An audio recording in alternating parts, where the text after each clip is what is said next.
Good afternoon students, कैसे हो सभी।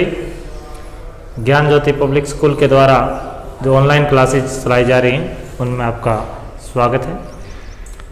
आशा करते हैं आप सभी जो भी कार्य आपको करवाया जा रहा है उसे ध्यानपूर्वक सुनते होंगे तथा उसके नोट्स भी बनाते होंगे, क्योंकि जो हमारी मेमोरी है वो एक बार देखने के बाद उसको नोट करने से बढ़िया हो जाता है, उसमें अच्छे तरीके से वो ये चीज़ें याद हो जाती हैं। एक चीनी कहावत है कि 100 बार पढ़ने से एक बार देखा हुआ जो है वो ज़्यादा प्रभावशाली रहता है। तो जो टॉपिक हमने करवाया था मौलिक अधिकार, आपको याद होगा। सिर्फ हमने क्या किया था, मौलिक अधिकार। मौलिक अधिकार में हमने किया था मौलिक अधिकार जो संविधान के भाग 3 में। किस भाग में बताए थे आपको? भाग 3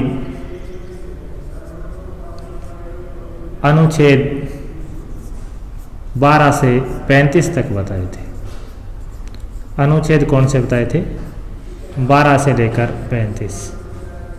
डियर स्टूडेंट्स, इसमें हमने कहा था कि जिसमें संविधान लागू हुआ उसमें 6 मौलिक अधिकार थे, लेकिन समय के साथ साथ बदलती हुई परिस्थितियों में हमने जो हमारा संपत्ति का अधिकार था उसे मौलिक अधिकारों से हटाकर कानूनी अधिकार बना दिया। और कानूनी अधिकार का अर्थ क्या किया था कि इसको अनुच्छेद 300 क में शामिल किया था। अनुच्छेद 300 क में शामिल करने का हमारा क्या उद्देश्य था कि इससे हमने एक ही चीज सबसे बड़ा काम क्या किया कि 6 मौलिक अधिकार रह गए जो मैंने आपको करवाए थे। समानता, स्वतंत्रता, शोषण के विरुद्ध, धार्मिक स्वतंत्रता का अधिकार और संवैधानिक उपचारों का अधिकार, ये 6 मौलिक अधिकार जो मैंने आपको करवाए थे। इनके अलावा इनका हमने बिल्कुल ही शॉर्ट में विवरण किया था। अब इनका डिटेल स्टडी हमें करनी है। डिटेल स्टडी हमारी क्या होगी कि जो मैंने आपको बताया था कि अधिकार एक जो था हमारा समानता का अधिकार था, समानता का अधिकार। अब समानता का अधिकार मैंने आपको बताया था 14 से 18। अब डियर स्टूडेंट, यहां से हमें ध्यान से पढ़ना जरूरी, इनका वर्गीकरण कैसे किया गया है। अब इसका पहला सब पार्ट होगा कानून के समक्ष समानता। पहला क्या है? कानून के समक्ष समानता। तो डियर स्टूडेंट, इसका क्या अर्थ होता है कि अनुच्छेद 14 में ये बात कही गई है। अनुच्छेद 14 में क्या कहा गया है कि कानून के सामने प्रत्येक व्यक्ति समान होगा, उसके साथ जाति, धर्म, भाषा, लिंग के आधार पर कोई भेदभाव नहीं किया जाएगा। यदि कानून का उल्लंघन करता है, चाहे वह अमीर हो या गरीब, राजा हो या रंक, शासक हो या शासित, सबको बराबर जो है सजा मिलेगी, बराबर सुविधाएं मिलेंगी, कानून के सामने कोई भेदभाव नहीं होगा। ये हमारा अनुच्छेद कौन सा कहता है? ये अनुच्छेद कहता है 14। कौन सा अनुच्छेद है? अनुच्छेद 14 क्या कहता है? कानून के समक्ष समानता या कानून के सामने समानता। लेकिन इसका भी कई बार एक अपवाद आता है। डियर स्टूडेंट, अपवाद इसका क्या है? अपवाद में ये चीजें आती हैं जैसे संसद सदस्य यानी जो भी एमपी हैं, न्यायाधीश,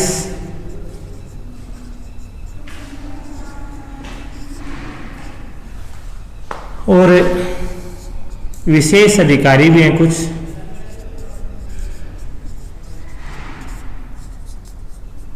इनके ऊपर कई परिस्थितियों में ये कानून लागू नहीं होता। जैसे कि एक न्यायाधीश जो है अपने पद पर कार्य करता है, उसे कानून के समक्ष अपने कार्य की कोई गवाही नहीं देनी पड़ती। संसद सदस्य उन्हें गिरफ्तार करने से, अगर संसद का अधिवेशन चल रहा हो तो गिरफ्तार नहीं कर सकते। इसी प्रकार देश का राष्ट्रपति अपने पद पर जो भी कार्य करता है, राष्ट्रपति अपने पद पर होता है तो उसे उसके विरुद्ध कोई मुकदमा नहीं चलाया जा सकता। इसी प्रकार राज्यपाल अपने पद पर है तो उससे भी कुछ विशेष छूट दी गई है तो ये जो चीजें हैं वो इसके अपवाद में आती हैं। ये हमारा अनुच्छेद था 1, 14 अनुच्छेद था कानून के समक्ष समानता में। अब अनुच्छेद कौन सा आएगा? अब अनुच्छेद आएगा 15, भेदभाव की मनाही। भेदभाव की मनाही। डियर स्टूडेंट्स, कहने का क्या तात्पर्य है? किसी भी व्यक्ति के साथ किसी भी जाति, धर्म, भाषा या लिंग के आधार पर कोई भेदभाव नहीं किया जा सकता। यानी कहने के भाव क्या है? यदि कोई जॉब है, जॉब के अंदर जो हमारी क्वालिफिकेशन निर्धारित है उसी के अनुसार उसे जॉब मिलेगी। जो योग्यता हो, निश्चित पद प्राप्त करने के लिए एक निश्चित योग्यता का होना बहुत ही जरूरी है, क्योंकि बगैर योग्यता के किसी भी व्यक्ति को जो है वह कोई जॉब नहीं मिल सकती। इसलिए किसी भी प्रकार का भेदभाव नहीं किया जाता। लेकिन इसका भी अपवाद है, ध्यान से सुने। अपवाद क्या है?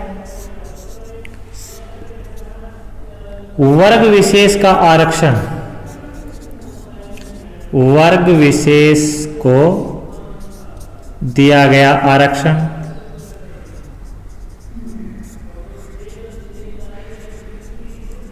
डियर स्टूडेंट, आपने देखा होगा कि जैसे हम कहते हैं SC, ST, OBC या महिलाओं, अपाहिजों, हैंडीकैप्ड जो है उन्हें आरक्षण दिया जाता है तो उन्हें विशेष छूट दी जाती है। अब अगर ये विशेष छूट देंगे तो ऑटोमेटिकली भेदभाव हो रहा है। तो ये इसका क्या है? भेदभाव की जो मनाही था उसका अपवाद आता है। यानी भेदभाव किया जाता है, लेकिन भेदभाव किस लिए किया जाता है? आरक्षण को भेदभाव वैसे नहीं मान सकते हम, क्योंकि जो समाज का वर्ग विशेष था, जो विकास के मामले में पिछड़ा हुआ था, उसे विकास की मुख्य धारा में शामिल करने के लिए ये सब किया गया है।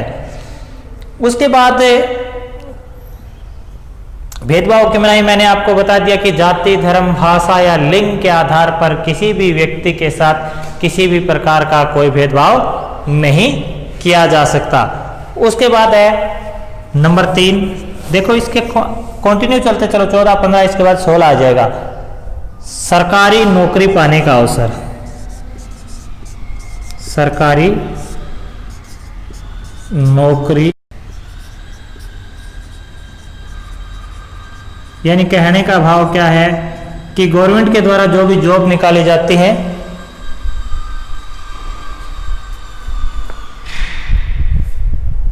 गवर्नमेंट के द्वारा जो भी जॉब निकाली जाती है उनमें प्रत्येक व्यक्ति को भाग लेने का बराबर मौका मिलेगा, चाहे वह किसी भी जाति, धर्म, भाषा, लिंग से संबंध रखता हो।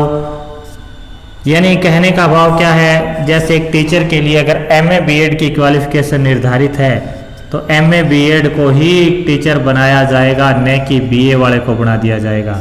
Do you understand? यानी ये क्वालिफिकेशन पूरा करना बहुत ही जरूरी है। यहाँ पर भेदभाव नहीं होगा, चाहे वह अमीर हो या गरीब, चाहे वह शासक हो या शोषित, वह औरत हो या पुरुष। लेकिन जैसे इसमें मैंने आपको बताया था महिलाएं, बच्चे, इसमें बच्चे भी शामिल हैं। आरक्षण दिया गया वर्ग विशेष को। इसके अंदर क्या है? महिलाएं और बच्चे तथा अशक्त जो वर्ग है उसको विशेष आरक्षण दिया गया था। लेकिन सरकारी नौकरी पाने में भी यही अपवाद आ जाता है। फिर सरकारी नौकरी पाने में अपवाद क्या आया कि महिलाओं को,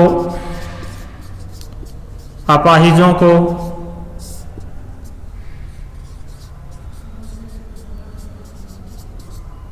समाज का पिछड़ा वर्ग, यानी इसमें आ जाएगा आपका SC ST, ठीक है ना, उसमें नहीं आएगा, उसमें महिलाएं और बच्चे शामिल किया गया था भेदभाव। तो ये क्या होता है कि जो SC ST इनको नौकरी के अंदर, जैसे एक जर्नल को कहा जाता है कि उसके लिए MA के अंदर 55% होने चाहिए, तो वहाँ पर महिलाओं को 50% की अनुमति दे दी जाती है, SC ST को 50 की दे दी जाती है, उनके अलग कैटेगरी बना दी जाती है, परसेंटेज कम होती है। यानी कुल मिलाकर ये अपवाद तो था, लेकिन ये अपवाद किस लिए बनाया गया?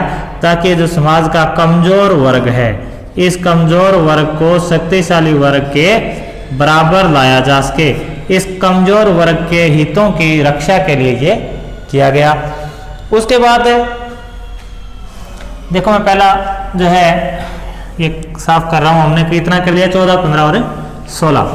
इसके बाद आता है अनुच्छेद 17। अनुच्छेद 17 हमें क्या कहता है? अनुच्छेद 17 कहता है छुआछूत, छुआछूत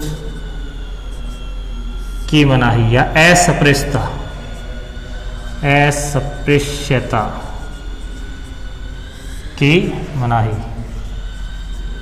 यानी कहने का भाव क्या है कि एक समय था जब हमारे समाज में निम्न वर्ग के लोगों को अछूत समझा जाता था, उनको छूना ही पाप समझा जाता था, लेकिन भारतीय संविधान के अनुच्छेद 17 के अनुसार इस पर पूर्णतया प्रतिबंध लगा दिया गया है।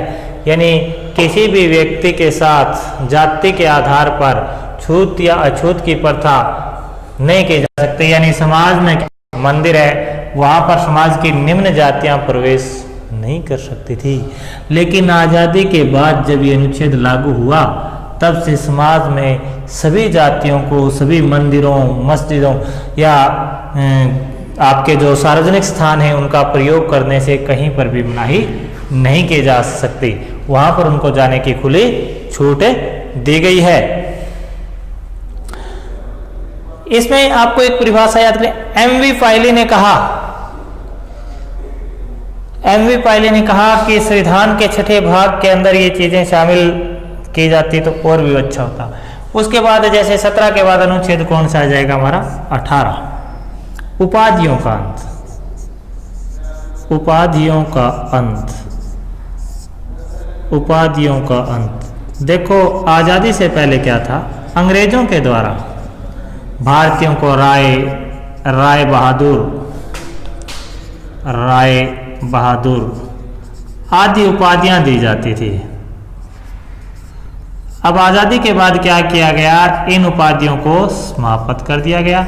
यानी कहने का भाव क्या है कि लोगों में समानता लाने के लिए उपाधियां समाप्त की गई ताकि लोग अपने आप को कहीं इससे कटा हुआ महसूस न करें, ऐसा न समझें कि फलां व्यक्ति तो बहुत बड़ा है, उपाधि के नाम से जाना जाता था, उसको समाप्त किया गया। लेकिन इसका भी अपवाद है।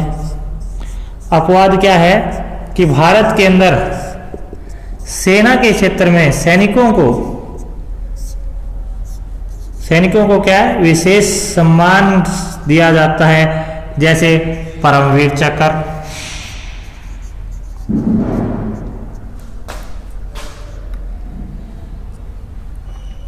पद्म भूषण,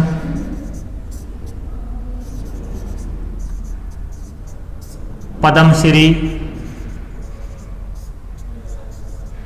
यानी कहने का अभिप्राय क्या है कि कुछ शिक्षा के क्षेत्र में या साहसिक कार्यों के लिए, समाज सेवा के लिए कुछ उपाधियां जो है भारत में दी जाती हैं, इसका अपवाद स्वरूप गिनी जाती हैं। तो ये अनुच्छेद 14 से 18 तक हमारा कौन सा रहा? अनुच्छेद 14 से 18 तक हमारा सिर्फ और सिर्फ एक मौलिक अधिकार होता है जिसको हम कहते हैं समानता का अधिकार। इसके बाद हमारा दूसरा मौलिक अधिकार, नंबर 2 का मौलिक अधिकार शुरू होता है। डियर स्टूडेंट्स, थोड़ा सा ध्यान रखें। दूसरा है हमारा स्वतंत्रता का अधिकार, स्वतंत्रता का अधिकार। स्वतंत्रता का अधिकार हमें क्या कहता है? ये 19 से 22 में मैंने आपको बताया था। 14 से 18 के बाद 19 से 22 में स्वतंत्रता का अधिकार नागरिकों को प्रदान किया गया है। स्वतंत्रता के अधिकार के अंतर्गत भारत के नागरिकों को अनुच्छेद 19 के अंदर, आर्टिकल या अनुच्छेद 19, अनुच्छेद 19 में स्वतंत्रता दी गई है, स्वतंत्रताएं दी गई है। अब ये 6 स्वतंत्रताएं कौन कौन सी हैं भाई? इसके अंदर पहली कौन सी है? संघ या समुदाय बनाने की स्वतंत्रता। यानी कहने का भाव क्या है कि व्यक्ति इकट्ठे होकर अपना कोई संघ बना सकते हैं, समुदाय बना सकते हैं। दूसरा इसमें क्या कहा गया? भाषण की स्वतंत्रता, भाषण की स्वतंत्रता। तीसरा क्या कहा गया?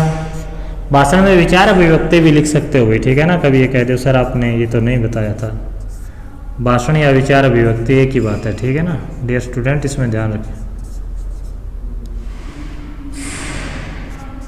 अभिव्यक्ति, ठीक है।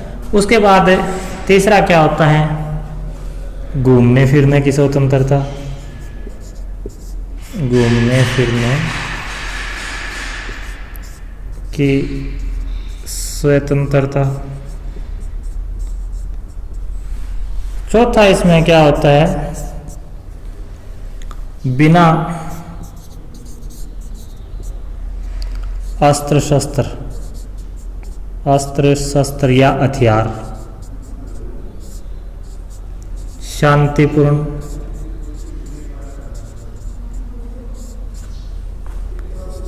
ढंग से इकट्ठा होने की स्वतंत्रता। यानी कहने का भाव क्या है कि हमारे पास हथियार नहीं होने चाहिए, बिना हथियारों के हम शांतिपूर्ण ढंग से क्या हो सकते हैं? इकट्ठा हो सकते हैं, हमें कोई नहीं रोकेगा। यानी बिना अस्त्र शस्त्र के शांतिपूर्ण ढंग से इकट्ठा होने की स्वतंत्रता। उसके बाद क्या आता है?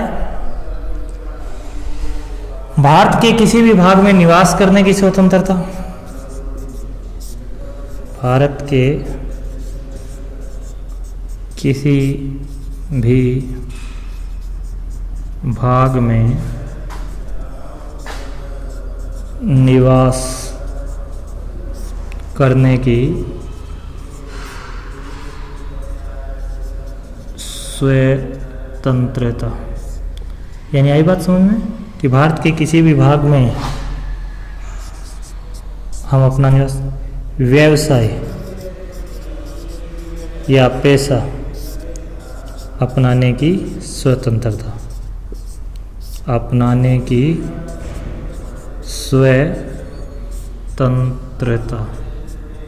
अब डियर स्टूडेंट, ये 6 प्रकार की स्वतंत्रता जो है केवल और केवल एक अनुच्छेद में दी गई है, और वो अनुच्छेद कौन सा है? 19 है।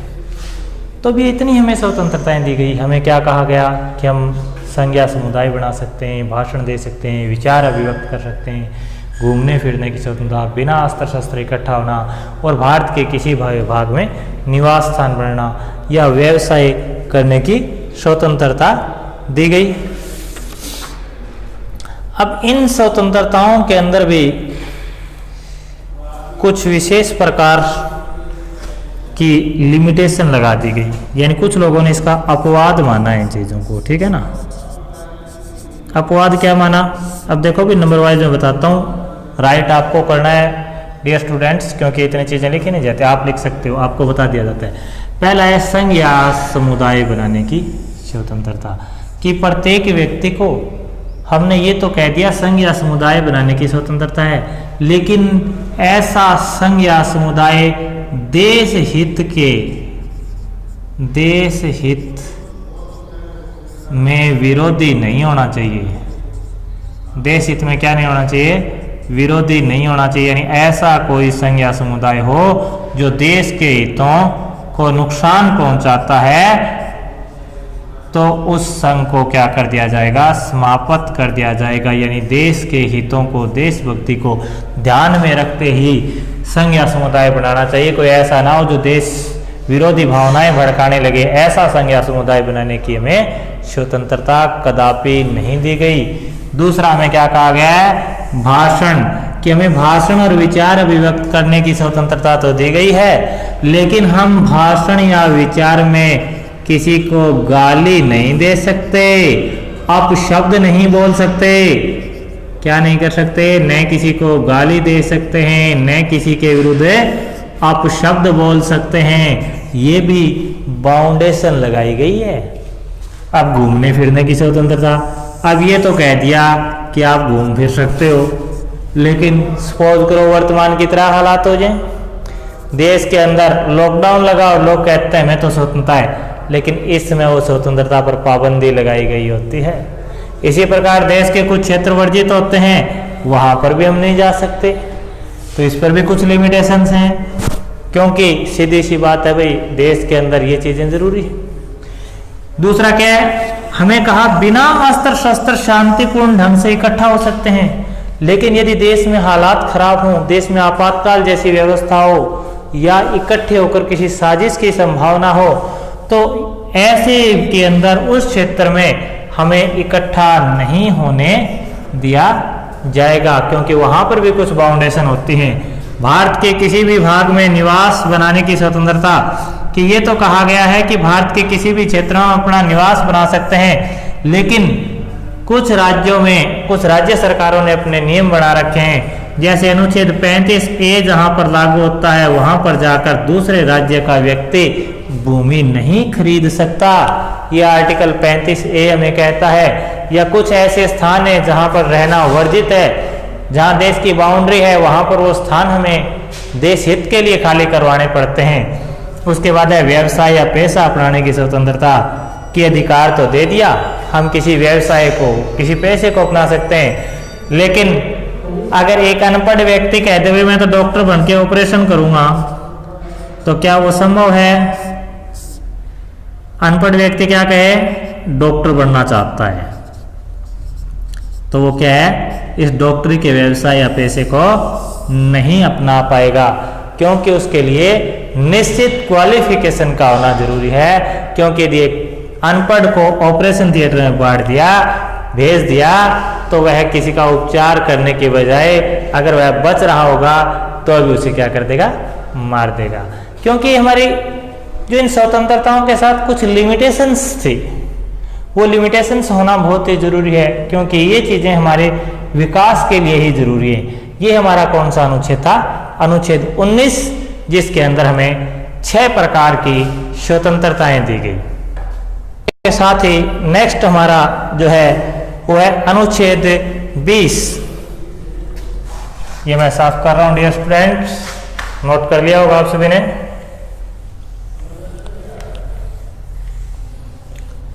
अनुच्छेद 20 क्या कहता है? अनुच्छेद 20 हमें क्या कहता है? अनुच्छेद 20, अनुच्छेद 20 में क्या कहता है?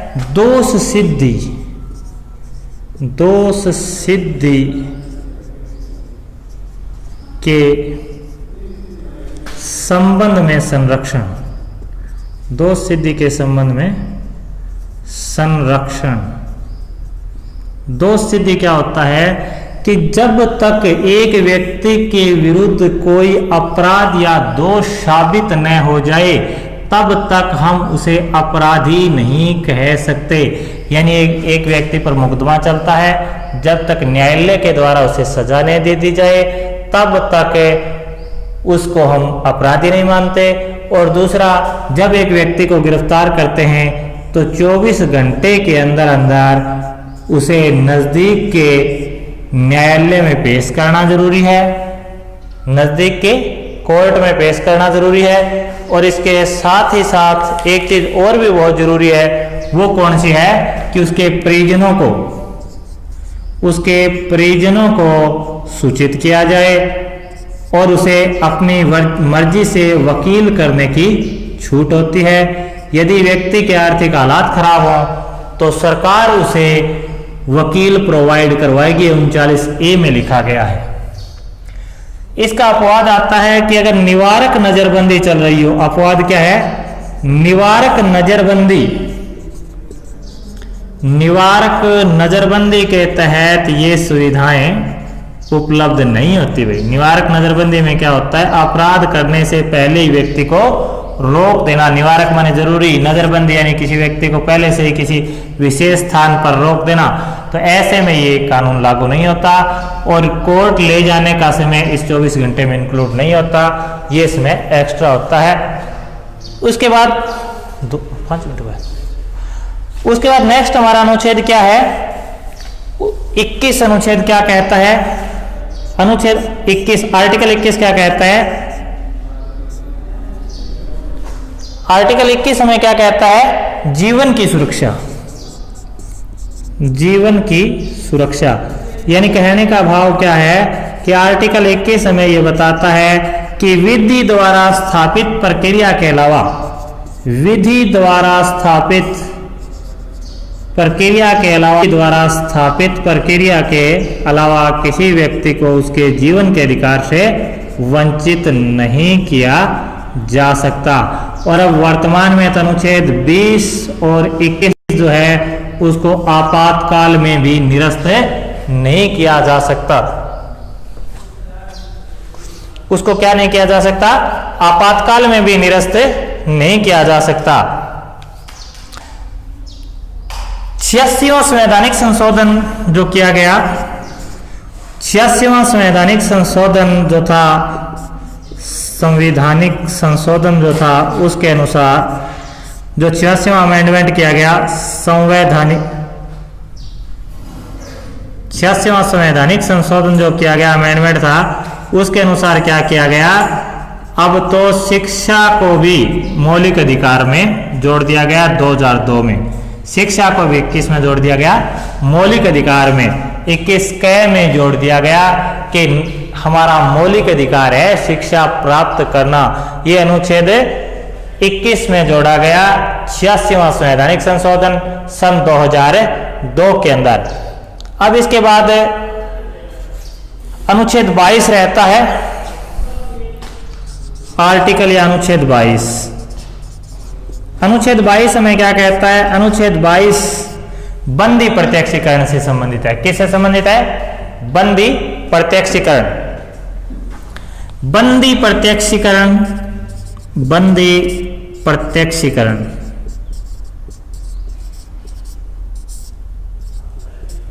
के संबंध में संरक्षण, संबंध में संरक्षण, यानी कहने का तात्पर्य क्या है कि जिस व्यक्ति को बंदी बनाया जाता है, वो चीज मैंने आपको पहले ही बता दी, जैसे 24 घंटे के अंदर अंदर, तो जैसे दोष सिद्धि के संबंध में था कि दोष सिद्धि होने से पहले नहीं दे सकते, कोर्ट के कहने से पहले उसे अपराध साबित नहीं माना जा सकता। उसके साथ साथ पहले भी बता दिया था और दोबारा बताता हूं, 24 घंटे के अंदर अंदर व्यक्ति को क्या है, अदालत के समक्ष पेश करना होता है, अदालत के समक्ष पेश करना होता है। उसे इसकी सूचना जो है उसके परिजनों को देनी जरूरी है। किसको देनी जरूरी है, परिजनों को देनी जरूरी है। इसके अलावा उसे मनपसंद वकील करने का अधिकार है। क्या है, वकील करने का अधिकार है। लेकिन विदेशियों को ये अधिकार प्राप्त नहीं है। कुछ विशेष सुविधाएं केवल अपने देश के नागरिकों के। डियर स्टूडेंट, केवल आज 2 पार्ट हम कर रहे हैं, इसके बचे हुए 4 पार्ट कल करेंगे।